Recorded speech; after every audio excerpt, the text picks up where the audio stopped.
Welcome back to my channel. So we will like Forza Horizon 6 new trailer. It's not new, it's a past one. Make a bigger and better world in Forza 6. This is 12 days ago. 12 days ago.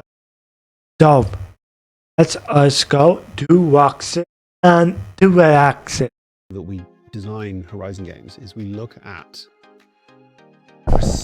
how players received previous games, how outlets like IGN talk about them when they're released, what it is that resonates, what is it that maybe looks like a really great idea on paper, but just doesn't get picked up when it's actually playable on the sticks. And the thing that we see again and again and again is that feeling of movement between spaces and moving. What about Forza 2? Kind of desert. That's a very ephemeral change. But moving from the suburbs into downtown, that is immediate. Coming out of an alley which is super narrow onto a 4-lane major road through the middle of a city, that is immediate. The big city. Those Jesus. small scale changes create the sense that this map is rich and full of things to do. And I think that was an objective that we set out at the top of this game.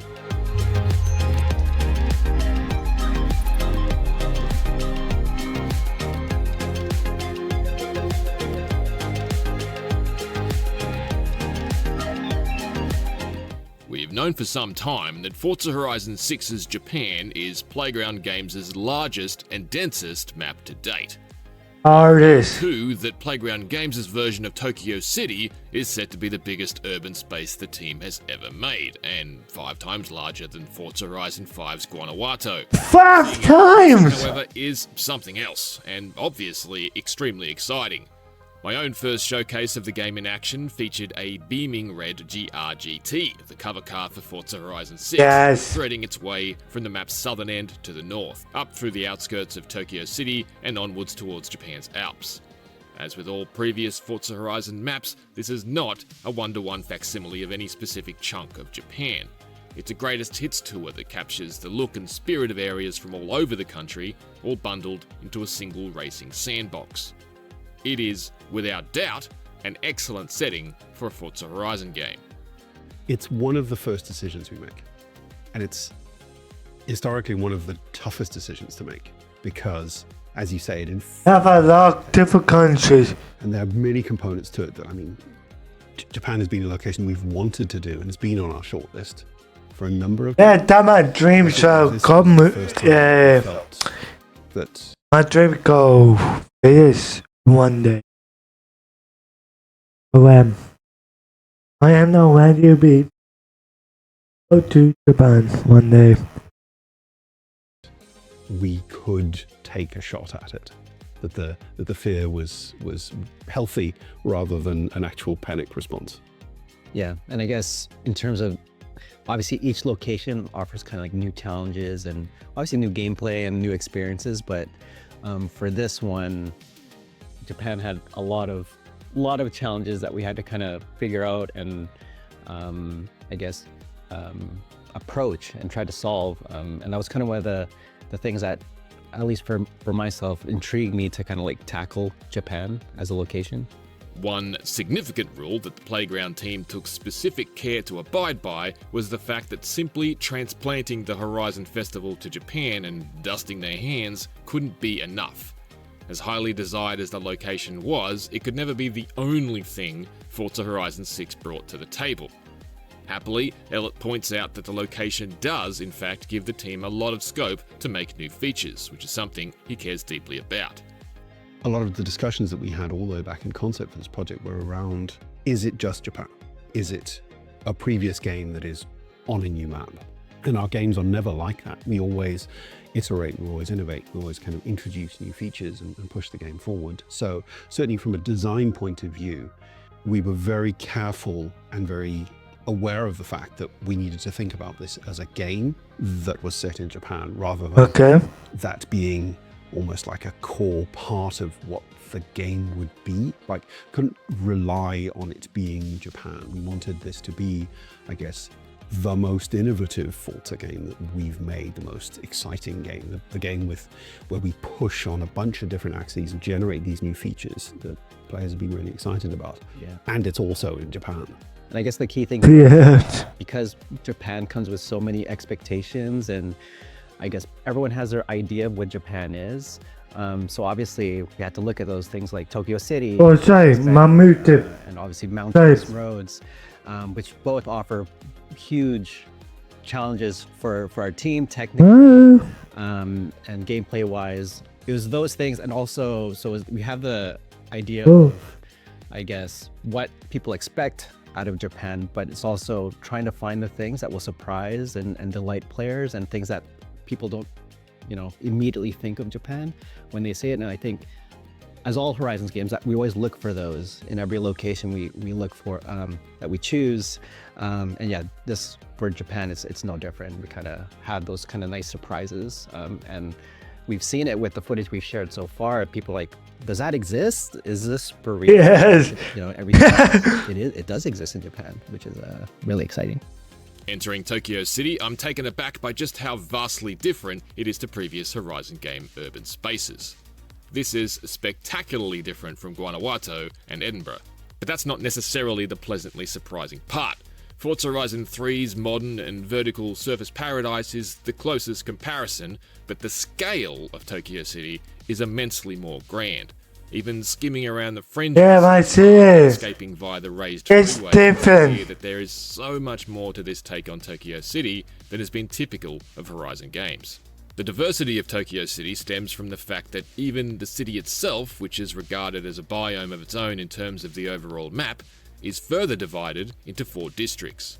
First, there are the suburbs. These are quiet and peaceful areas, packed with all the charm of a clean but cluttered, densely populated Japanese urban area. The roads, covered in bike lanes and school markings, stretch out beneath a spaghetti of chaotic cabling. Next, there's Tokyo City's dockyard, which promises to be an extremely popular destination for event lab creators. This is a large area that appears primarily filled with containers, though the team promises they've placed ramps and elevated pathways around to facilitate the typical over-the-top driving and stunts we associate with the Forza Horizon games. The third district of Tokyo City is the industrial area, which is its own island reached by crossing the iconic Rainbow Bridge. The industrial district is also home to Forza Horizon 6's ode to the famous Daikoku parking area, the real-life 24-hour highway rest stop that attracts and hosts a regular stream of the coolest cars in Japan, and has become regarded as the best car park in the world. The team confirms this is definitely not the only car park in the game either. Apparently, there are a lot more. There's not always a feature tied to them, but alongside the reappearance of petrol stations on the map for the first time since Forza Horizon 3, they help the world feel more rich and authentically car-adjacent. The final district of Forza Horizon 6's Tokyo City is the downtown area, which contains not only the neon elements of Shibuya and Akihabara, but also a clean and crisp commercial and banking area, so even within this single district there will be multiple different aesthetics. It's in the downtown area that Arseta notes you'll also see more in-world Horizon Festival branding presence, inspired by the sorts of banners and signage a real-world city would hang and display in certain ways if it were hosting an event like, say, the Olympic Games. This actually goes further than just helping the Horizon Festival feel like a more authentic global event that has in fact descended upon Tokyo City and its surroundings. It also helps the team integrate people into the scenes while still keeping them safe from cars. As the team notes, cars and people don't play nice. And for not GTA. Not in the city though, the playground can keep people in there and safe from cars, but players can still see a populated city. Wow! For the first time in a Forza Horizon game, the team building the world itself has been split into 2, one for Tokyo City and one for the remainder of the map. Yeah, we have a team making our city specifically, and a lot of that is, it's our biggest city we've ever made. It is I want to meet that one day. last city we made in Guanajuato. And then Tokyo, just as a city itself, it's so layered and so detailed, much more than anything we've done in the past. And to make Tokyo City for Forza Horizon, we really need a dedicated team. It covers everything from roads, buildings, foliage, terrain. Tokyo has all of it, where and almost equal parts in it. It just Every year give me such a big the peak for Forza 7. that it just kind of warranted its own team. And I can tell you guys, Tokyo City, what strikes me is just how I'll tell you 5 years time. place. That's true of many of our biomes because of the kind of the way that your lines of sight are constricted, but because it's the city, it feels radically different. I think one of the things that excited me when we had the first white box versions of the city that we could drive around in was just how it changed the way I drove around those white box roads. You find yourself doing a lot more technical driving, a lot more hard 90 turns. You're driving a lot in the kind of B and A class of cars, which is quite a different experience to driving around the rest of the world. So when you enter Tokyo City, unless you're just spinning through it on one of the motorway links, your driving experience gears down, and you need to interact with the slightly broader main roads and the quite narrow, because we've got some really narrow alleys through the city. Yeah. It is a completely different driving experience. For Arceta, it's his favorite place on the map. Tokyo City, Shibuya, it's awesome just being there. The team's done an amazing job, and this is our first real, I guess, city that we've ever done, and it feels like it. And that also, I love architecture, so it's easy to kind of my favorite. But I would say Tokyo City. Outside of Tokyo City, Forza Horizon 6's Japan is made up of 5 further biomes: the Japan Alps, the Highlands, low mountains, plains, and the coast. The Alps are the highest point on the map, and they're an area of permanent snow that reminds me a lot of Forza Horizon 3's Blizzard Mountain expansion. The area includes a ski resort with working chairlifts and an interpretation of the Tateyama Kurobe Alpine route and its towering corridor of snow walls. Yes, you can jump over it. We are the Playground Games team instantly obliged. Tokyo City seems tiny in the distance from the Alps, which You can seems jump! fabulous for the sense of scale here. The Highlands is the next step down, which Arceta points out took a lot of inspiration from the Venus Line, or Venus Skyline as it's sometimes called, one of the most scenic driving roads in Japan. These rolling hills appear draped in a sea of Suzuki grass. We're also promised cows, but we don't get to spot any. Next are the low mountains, which Arceta describes as the transitory biome between all places, stitching the map together. This will be the home of toge racing through dense tree corridors and tunnels. He notes that he thinks there'll be more trees in this map than probably a few games combined, with the extra headroom now afforded by not shipping on previous generation consoles. Forza Horizon 6's trees are rendered deep into the distance, which the team states is crucial to achieving the aesthetic of Japan, but couldn't be done before. Finally, there's the coast with its picturesque rock formations and ocean, and the plains, which are portions of rural Japan. We're shown a quaint shrine perched in the middle of a soggy field. In this case, it's loomed over by a stretch of race Shinkansen track, ready for a bullet train to blaze over. The juxtaposition between the traditional and modern worlds is an interesting one. It's important to note, however, that the map itself is not simply broken up into Tokyo City and 5 other zones. This time around, biomes are elevation-based, which Arceta explains is a totally different approach from past games, which typically slice the environment into separate chunks. That is, desert here, rainforest there, and so on. Yeah, I think it makes this map super unique. Past biomes in past games were quite region locked or separated. We still have a few regions that exist in certain areas. So we have our Alps up in the north, and we have our Tokyo City down in the south. But all the biomes that live along with those, are altitude based. It really changes how you experience the map. And we could only do it this way because our map is so vertical, it's so elevated. And when we're doing our research on Japan, that elevation the biome just changed that way. So it's authentic, and it really, I found that it made you stick to the roads, trying to explore this world because of that verticality.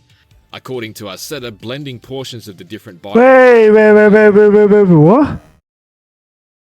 What you It at? made you stick to the roads, trying to explore this world because of that verticality. According to our You add this. Wow. That's it. This is a beautiful.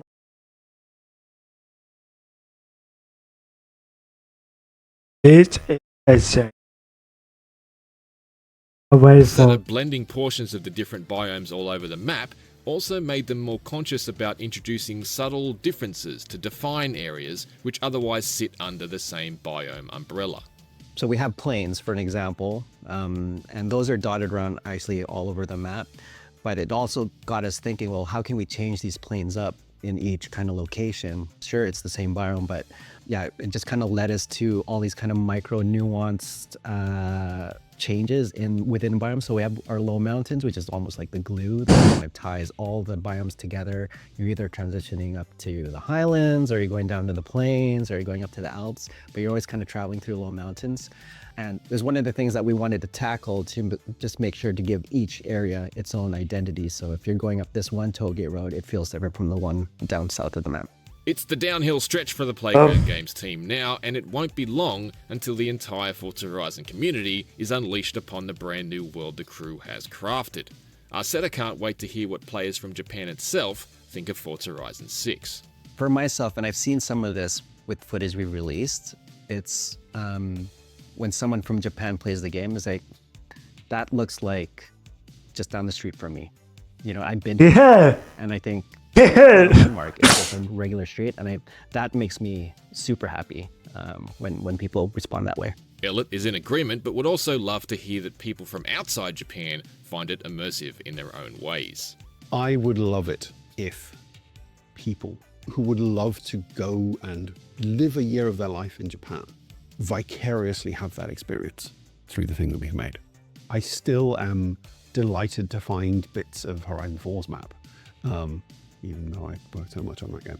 Just when I was setting up for us to start talking, I found a little farmhouse surrounded by cherry blossom trees on a little raised surface in the middle of some paddies quite close to the stadium. And I was just like, I saw a screenshot of it on someone else's screen. I said, okay, is that concept art? And they said, no, that's a place. I'm like, that is not a place. And they showed it to me. I'm like,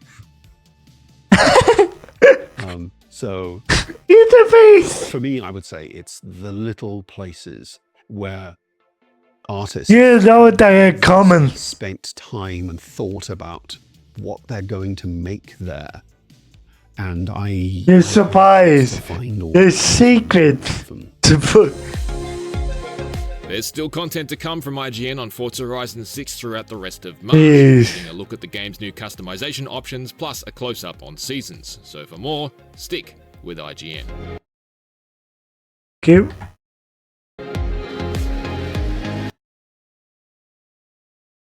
You're almost finished.